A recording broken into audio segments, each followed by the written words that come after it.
And I do think we could have a big week. If we get some follow through from what happened on Friday, more downside in the stock market, maybe more downside in crypto, and a big up move in gold, in the mining stocks, which I think are still really cheap. I mean, they were up on Friday, but not nearly as much as they should, given the news that has come out that really cuts against the narrative of a strong U.S. economy. We have a weak U.S. economy. We have stagflation, and that is the best possible environment for gold and silver, the worst environment for the dollar. And so those two should combine for a fabulous environment for the mining stocks. And in fact, Powell actually let the cat out of the bag in response to a question. Somebody said, well, are you going to look through the inflation, right? Because it's temporary or transitory. People are reluctant to say transitory because the Fed got into a lot of trouble with that word before. But he was asked, will you look through the numbers and assume that it's just a one-off event? And Powell said, well, we already are looking through the numbers because we're not hiking rates, which was an admission that they should be hiking rates if they didn't believe that the uptick in inflation that they're seeing now was going to stick. And the Fed is wrong. In other words, the Fed thinks that what we're seeing now is transitory without wanting to say transitory, because we're at 2.7%. We're not at 2. Remember, if the Fed was being honest, which is a big if, about 2% is the goal, right?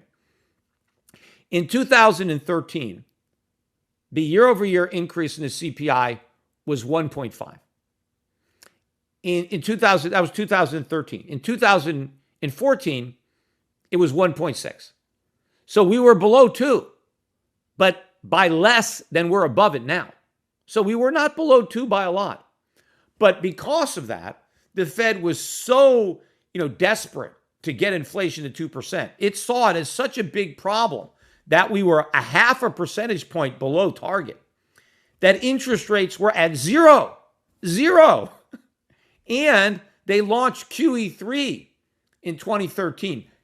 The justification was, hey, we're at 1.5% and we need to be 2.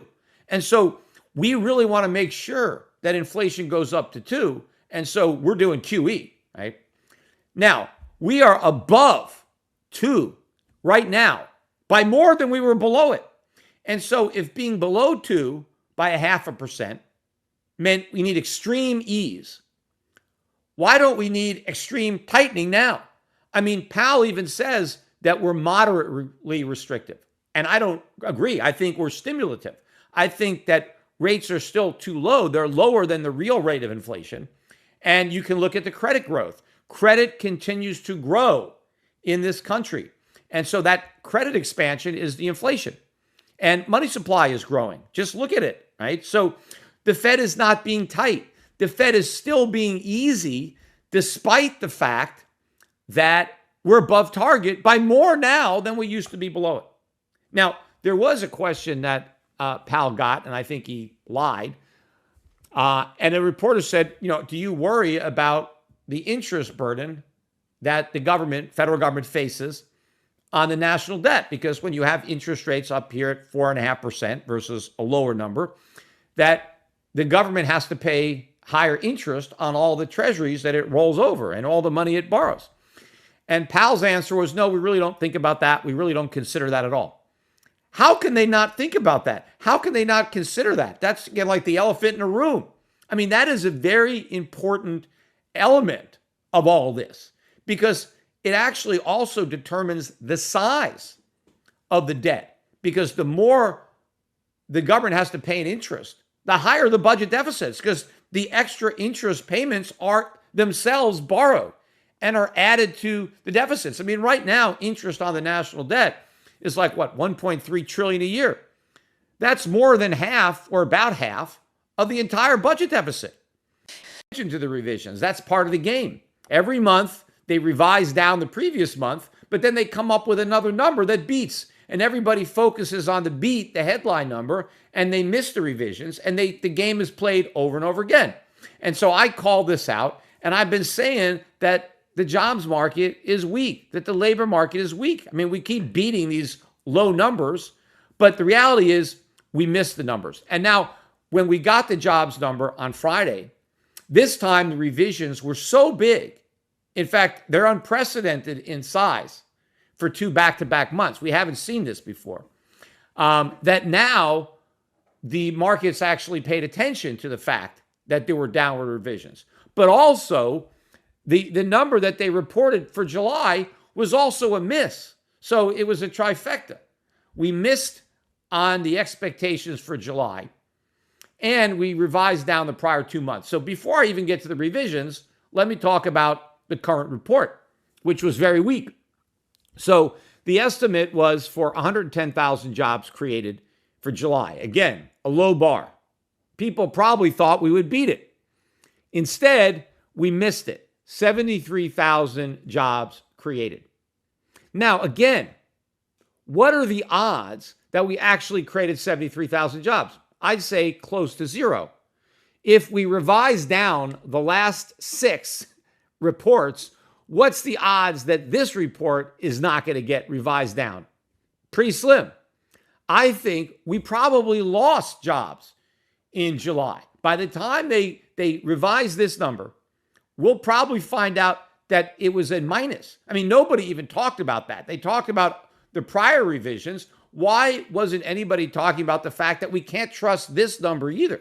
That this number is probably going to be revised down. And in fact, if you look beneath the surface at the birth-death model, which, I point this out a lot because it's so subjective. I mean, how do you know how many businesses were created or shut down? I think they always overestimate.